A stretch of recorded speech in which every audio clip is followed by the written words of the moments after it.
16th of December 2023.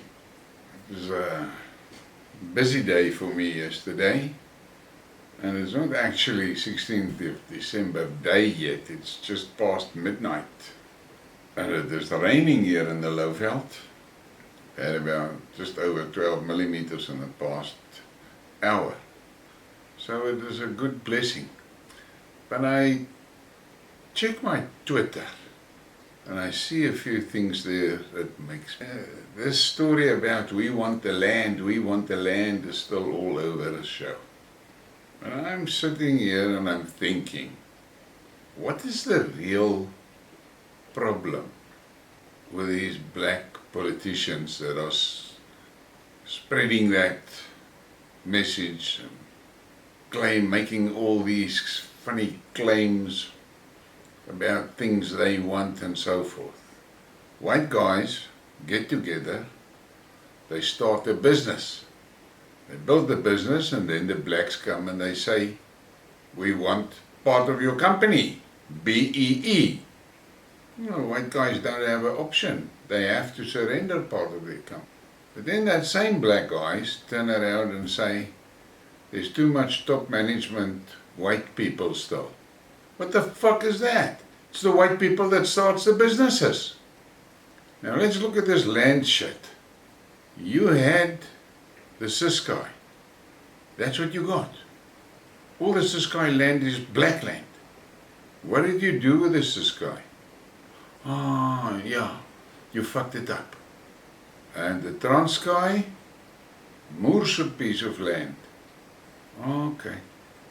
Now I remember you fucked that up too. Tzaneen, very big piece of land. What did you do with that? Oh yes, you fucked that up too. And I can go through all the homelands. For those idiots that are chanting this shit about what percentage of the land in South Africa is owned by whites. If you were able to read with comprehension and make simple calculations, you will understand that that 72% story is a fucking bullshit story. The government owns more than that of South Africa. What are they doing with it? They've got 8,000 farms, something like 8,000 farms. All of them fucked up. All of them. So why do you want the land? You don't work the land. You just want the land so you can fuck it up. But let's go further. Let's look at the railway system, which is vital to the economy. You know, those are the links that make sure that goods can move between mines and ports and mines and factories, and between farmers and ports, and between farms and markets. You know that thing? Two pieces of iron laying across the ground, kept apart by sleepers. We call it sleepers, so that the train can travel on it. You know that thing, it's called a railway. You fuck that up. But you sit here and you talk big shit stories about China. China is so fantastic. Now let me tell you this. Let me rattle you a bit. Let's go back to 1994. You got a fully functional country. Great industries, excellent railway system, excellent port system, thousands upon thousands small businesses, highly productive farms, steel industry, second to none, among the best in the world, making some of the best stainless steel in the world, all of that. Electricity, cheapest electricity on the continent, never a blackout, never a load shedding, fuck all. That's what you got. And what did you do with that? Let's see, what did China do? China saw the Boer model. Yes, the fucking Boer model. China saw it. And they realized, but that's a much better model than the free market model of America. So China implemented the Boer model. But the Chinese, people that's in charge of their government, all has got university degrees. And not humanities fucking degrees, engineering and science degrees. Brains, real fucking brains.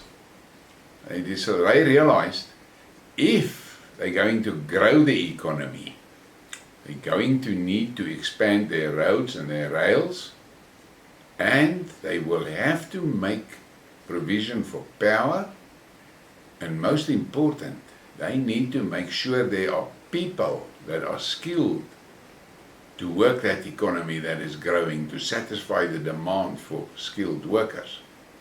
So the Chinese invested heavily in road, heavily in rail, heavily in power, heavily in education. Heavy.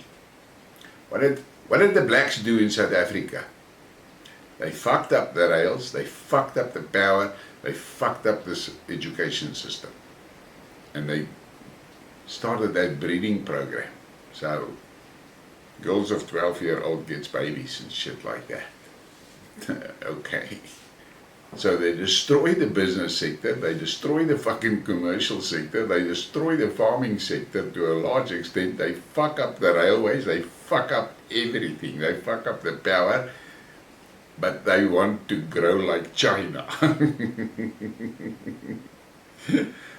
don't know how the fuck they do the mathematics with it. I mean, it's beyond me. I cannot understand. So in the same time that China built their economy, the biggest, maybe the second biggest, but there's a lot of people that say they're the biggest, there's a lot that say they're second biggest. But that's immaterial. The most important thing is they lifted 800 million people out of poverty in 30 years. What did the blacks in South Africa do in 30 years? They fucked up the railway system, they fucked up the manufacturing and industrial system, they fuck up the Eskom system, they fuck up the education system, and they start that breeding program, and today they sit with a 63% unemployment among youth.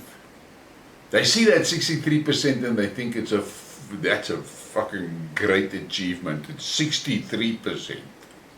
We must go for 70. But they don't understand that it actually means it's a major fuck up. But that's not. Logics doesn't play the game. They claim to have superior logic.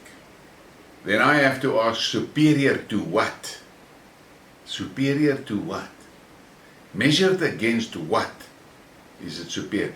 Definitely not measured against what is generally accepted as intelligent people. But okay, let's that go. So, they scream for the land, but their history shows that they fuck everything up that they get their hands on. Now, how do they think the rest of the world views it? They don't think about that, because they believe that the rest of the world don't see these fuck-ups. Now we're sitting with a situation, Ford, Volkswagen, Nissan, and all the mining companies.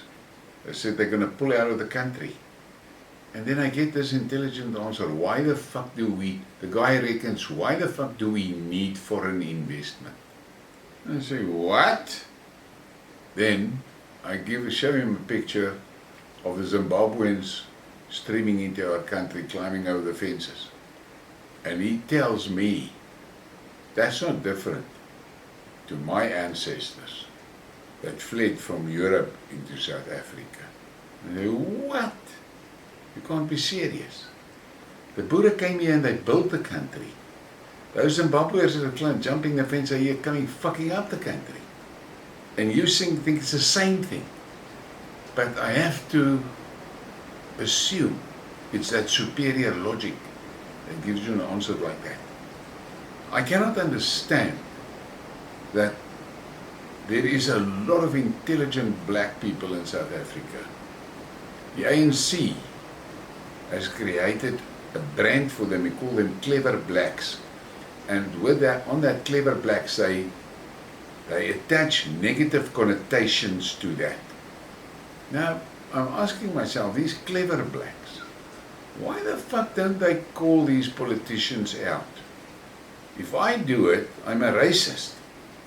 Why don't you do it? You can see they fucking the country up. Why are you not talking?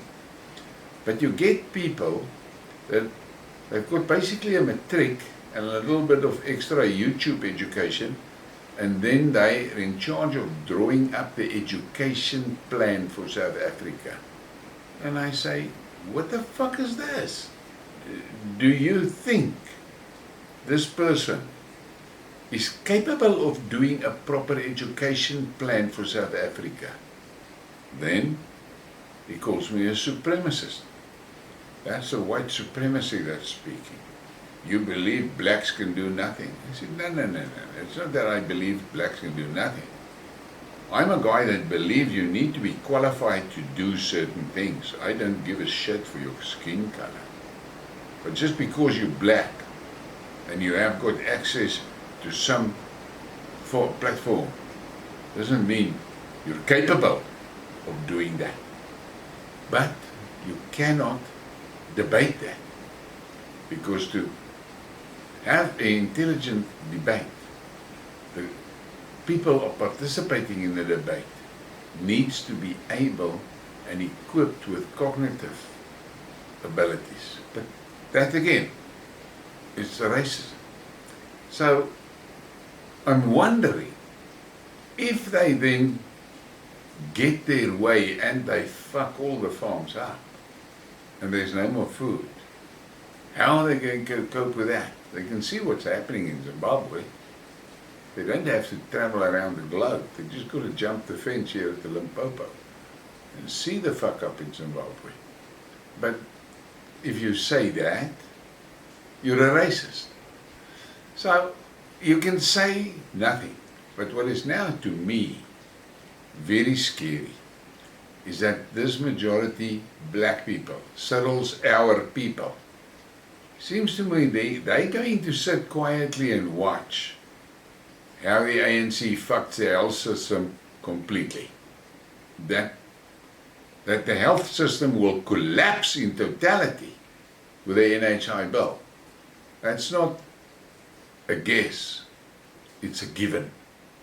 But the black majority is going to allow it. Just as they allowed the education system to be fucked up.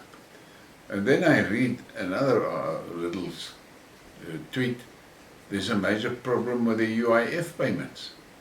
Well, what do you expect?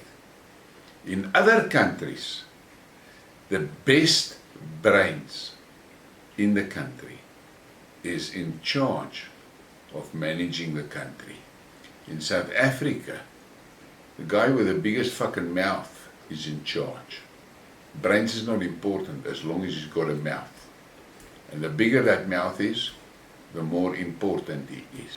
And I was thinking earlier tonight, if the health system collapses completely and there's no food, these cadres must understand their own people are going to fuck them up. But I don't think they think that far ahead. And now look at the fiasco in the political system. Senior people leaving the ANC, and then it gets into the newspaper, and then he goes back to the ANC. Fuck. Okay. But then I see a lot of these smaller parties that has been formed by people that left the ANC are now streaming to the EFF, and I think, okay, what the fuck is this? And I am quite sure. And look, I've seen some clever guys that has now joined the EFF. The reality is, pretty soon, there's going to be a Moorse problem in the EFF. Power struggle for who's going to be the big guy.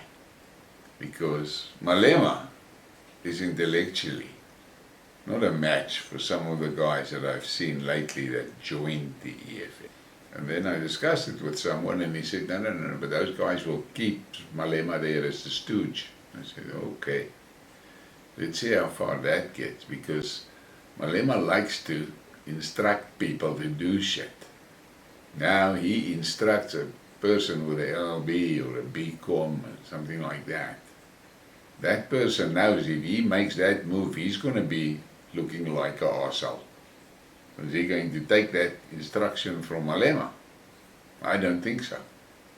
And we've got that problem in the Royal House in Zululand. That's a major issue. And the frightening part is, a large portion of the Zulu nation knows that their current king has been captured by XXX. They know it.